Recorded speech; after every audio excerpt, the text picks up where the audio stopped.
buka lalu nah ini dimasukkan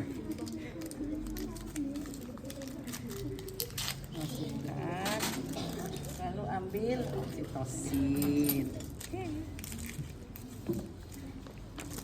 Ini dibuka ya, buka setelah itu tutup lagi.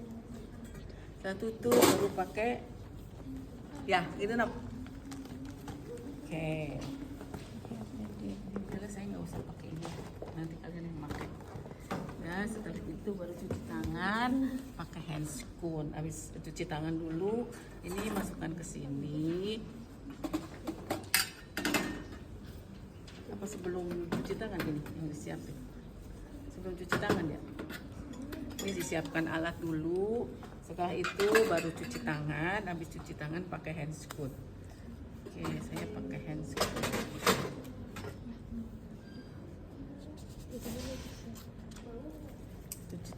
Pakai handscoonnya sebelah dulu, sebelah kanan. Lalu kita ngambil nih one hand. Setelah itu kita masukkan 1 cc ya, 1 cc masukkan.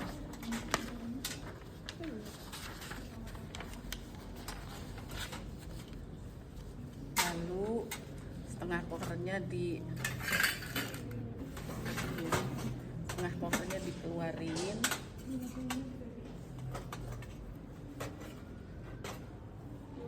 Setengah koper dikeluarin, ini diambil yang sebelah kiri. Lalu kita pakai yang kiri. Mudah-mudahan saya ingat ya. Soalnya udah lama ini kagak ini. Nah, ambil dibacain aja Bu satu-satu. ya, so. Membersihkan vulva dan perineum. Oke, ini membersihkan vulva dan perineum. Ini ambil 5, kamu kesiniin, baru diperes di sini ya, peres, baru di labia mayora terjauh, labia mayora terdekat, minora terjauh, minora terdekat, dari klitoris, vestibulum sampai anus. Oke, sekarang kita mau melakukan periksa dalam. Periksa dalam itu masuknya jari tengah masuk ke introitus vagina, diikuti dengan jari telunjuk ya.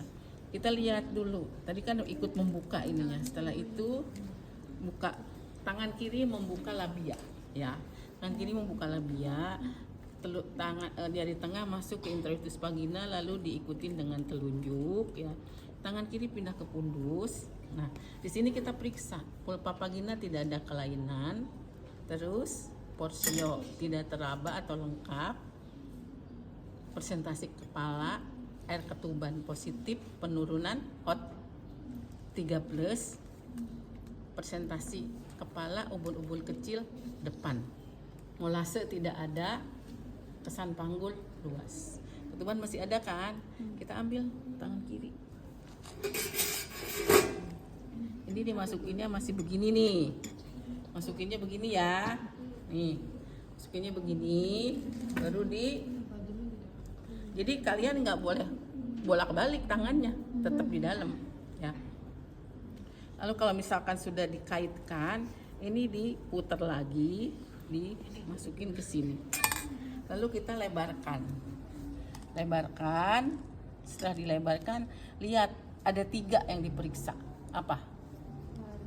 Warna, terus bau sama banyaknya ya. Setelah itu baru kita keluarkan ya, keluarkan. Ini dibawa ke sini. Kenapa kita harus begini? Karena ini air ketuban banyak ya. Taruh di bawah, lalu cuci tangan di klorin di secara terbalik ya.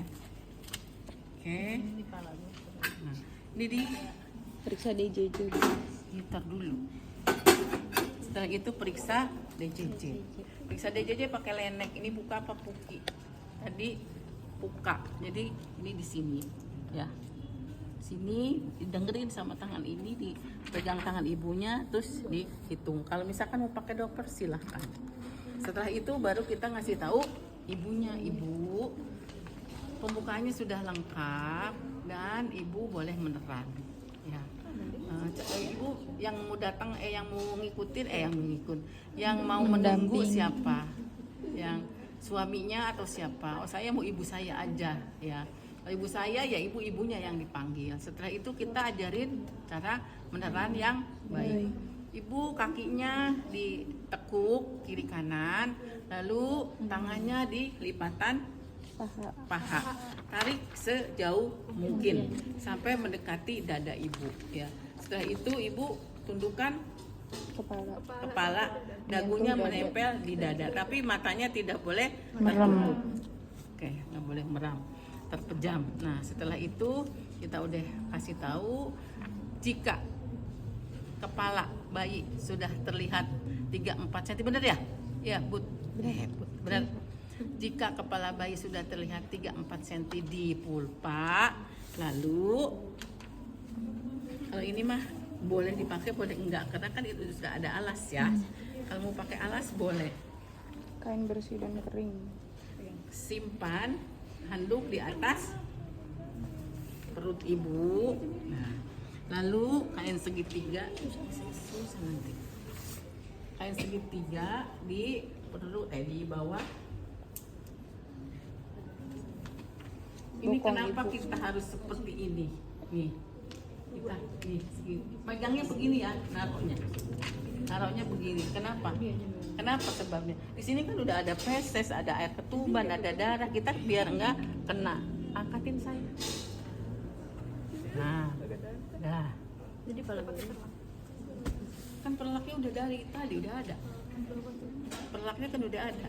Nah, udah begini, lalu kita ini buka, ya. Terus pakai sarung tangan. Cuci tangan lagi enggak? Kalau misalkan enggak sempet, enggak perlu. Nah, siapa yang mau ngeluarin bayinya?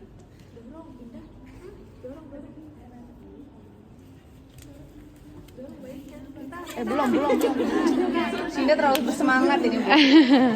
Pengen cepet keluar ya, dah. Tangan kiri di atas, tangan kiri begini ya, Neng. Tangan kanan itu menekan perineum, ya, sternum namanya. Keluarin dah. Terus dikeluarin. Ya, ayo Bu, pinter Bu. Udah Bu. Udah. Nah, oke. Setelah itu kita cek lilitan tali pusat, benar? Nah, cek lilitan tali pusat ada atau tidak. Kalau jika ada, kalau longgar kita lepaskan. Tapi kalau misalkan kencang ini, kita jepit-jepitkan. Ya. Setelah itu bayi melakukan putaran paksi luar. Nah, putaran paksi luar, dia miring. Kedua tangan penolong berada di parietal. Nah, begini. Tarik suram ke bawah untuk melahirkan bahu depan, tarik ke atas untuk melahirkan bahu belakang. Lalu sanggah susur. Ini sanggah susur ini begini, sanggah susur. Nah, itu anduknya, Neng, dah. Nah, dah. Ini kita nilai selintas. Apa tadi yang dinilai selintas? 3? Tangisan, warna kulit. Nah, dah, taruh sini, bayinya nangis. Lalu kita keringkan. Yang nggak boleh dikeringkan itu adalah telapak kaki bayi dan telapak tangan. Udah dikeringkan, ya, dikeringkan sambil dilihat, lalu ganti. Ya. Ganti. Diganti itu, Bapak maaf tarik selimut itunya, anduknya Pak, maaf Pak, anduknya ditarik. Oke, nih dah, ini kesini tarik, Neng. Nah, kenapa kita harus ini? Ini ada tali pusat. Jadi kita jangan sembarangan nariknya, ada tali pusat. Setelah itu cek janin kedua, bener ya? Cek janin kedua. Cek janin kedua. Ke distract. Masya Allah. Karena ini ya agar supaya ari-arinya cepatlah akhir. Suntik di kanan kita sendiri. Di mana? Suntik di tengah, ya. Diaspirasi baru suka. Ini jangan dulu dibuang ya, Neng. Nggak boleh dibuang dulu ini. Kagak masuk. Susah sekali. Nah, udah. Setelah itu baru jepit-jepit potong. Nah, kita jepitnya itu adalah 3-5 cm dari perut bayi ya. Ini diserut ke sini, lalu baru mana ya? Nah, ini dijepit, terus diserut lagi ke sini 3-3 cm. Ini baru bilkasa ini di sini, jangan sampai mengenai bayi. Baru ini adalah gunting tali pusat.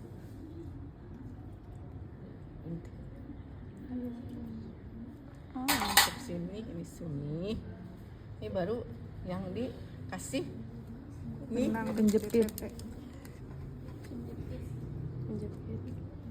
Ini jepitan ini kalau udah dipakai nggak bisa lagi, buat besok aja. Saya mah nggak perlu kan. Dijepit ya, dijepit. Kalau ada tali benang kasur bisa. Benang kasur juga bisa tadi saya sisanya. Jadi kalau benang kasur tuh diikat sampai ketemu sama ini nih, kita ngikat ketemu ibu jari ya. Terus dibalik lagi, diikat lagi. Ini baru setelah itu baru kita lakukan IMD ya. MD, pegang Bu, bayinya Bu, nanti nyari puting susu ibunya. Nah, tadi kita MAK3 udah 1 ya. Apa tadi MAK3 yang sudah dilakukan? Kan MAK3 itu ada 3. Yang 1 tadi udah dilakukan apa? Manajemen aktif skala 3 kan ada 3.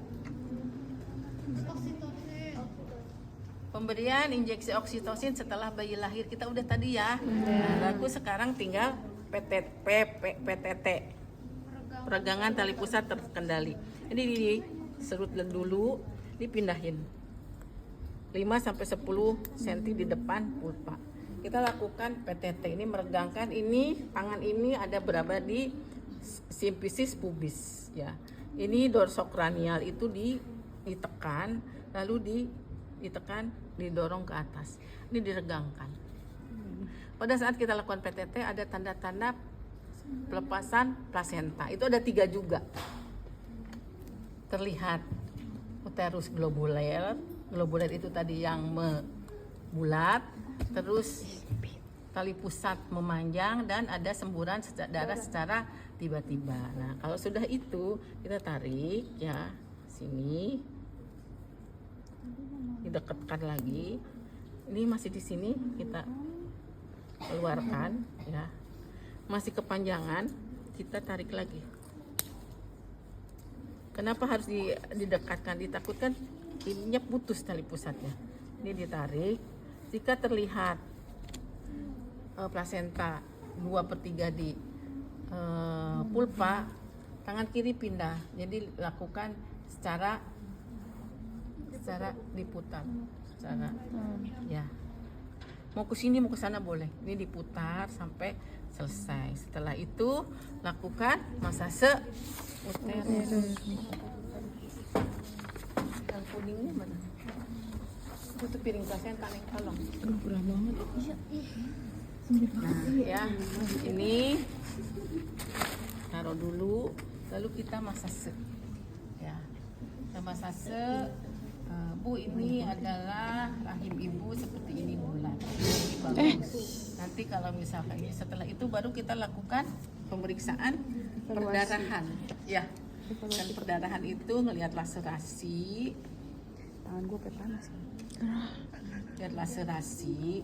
Laserasi itu dilihatnya begini. Ini dari jam 12, puter ke jam 9, puter sampai jam 6, puter lagi ke jam 3, ke jam 12. Kalau cuma begini-begini itu tidak boleh, karena dia tidak tahu misalkan ada di jam 10, jam 11. Kalau ini dari jam 12, muter 9, 6, 3, balik ke 12. Ternyata ada robekan ya. Kalau misalkan ada robekan, kita lakukan hecting. Kalau tidak ada, kita rapihkan ya. Misalkan sudah tidak ada robekan, mana tadi itunya, tidak ada robekan, lalu kita bersihkan ibunya. Jangan lupa diobservasi. Kita masuk ke kala periksa plasenta dulu. Oh iya, astagfirullah. periksa plasenta. Plasenta itu dilihat sebelum kotiledon dilihat itu selaput. Selaput itu ada dua, maternal dan fetal. Maternal ini yang dalam, ya. Fetal itu yang luar. Setelah itu kita lihat kotiledonnya. Kotiledonnya itu yang normal itu 16 sampai 20. Ini pakai kasa, ya. Kita rapihkan, takut ada yang ketinggalan, ternyata tidak ada. Oke. Setelah itu, ya, setelahnya ini boleh diikat di sini. Kenapa diikat? Biar tidak terjadi perdarahan. Nah, ini diukur kedalamannya itu ditusuk, ya, terus dilihat ada berapa, kelihatan berdarahnya. Nah, setelah itu masukkan. Ini sudah kita lihat dari insersi tali pusat itu, ini adalah sentralis, terus insersi tali pusat ada 4, sentralis, lateralis, marginalis, dan filamentosa. Filamentosa itu adalah tertanamnya di selaput